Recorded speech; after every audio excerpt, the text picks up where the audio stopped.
When I talk about normalizing giving yourself the abundance of grace first, self grace must be your first language and not your last resort.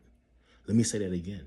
Self grace must be your first language and not your last resort.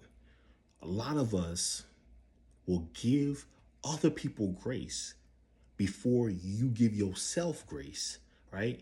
And then when you start to give yourself grace is during a complete collapse, right? It's after burnout, then you want to give yourself grace.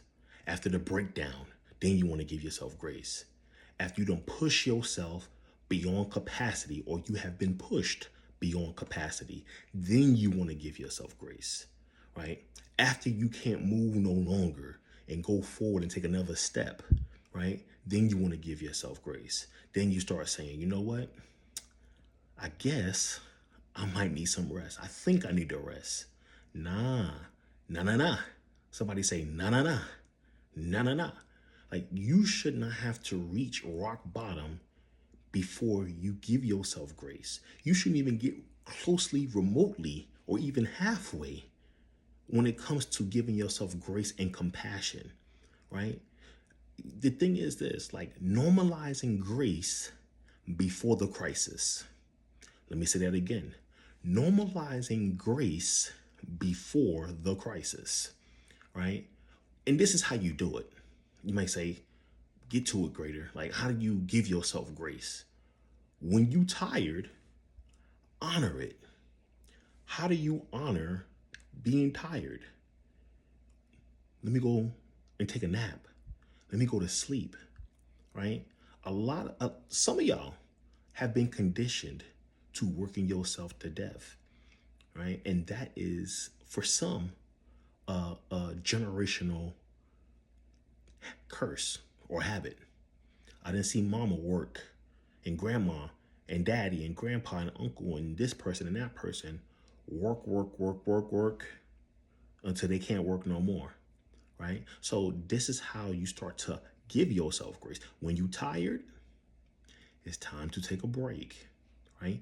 And taking a break is not for the weak. It's actually for the strong, because you got to be strong to realize that I need a break. I'm not going to push myself past a break. I'm going to go on further. When you're confused, slow down. Take a breather. Take a deep breath. And when I say confused, something seems confusing. You are in a confused state. Maybe your emotions is unbalanced. Take a breather, slow down. When you make a mistake, just correct it, right? When you need support, ask for help. Ask for help from trusted sources. Okay? When you don't know something, say, you know what? I don't even know. I don't know at this time. Okay? When your capacity changes, adjust to the change of the capacity. And what that may look like is, you know what? Yesterday, I probably could have did a whole lot. Today, my capacity ain't a whole lot capacity. So I ain't going to do a whole lot. Grace becomes powerful when it becomes preventative rather than merely emergency care. Let me say that again. Grace becomes powerful when it becomes preventative rather than just emergency care.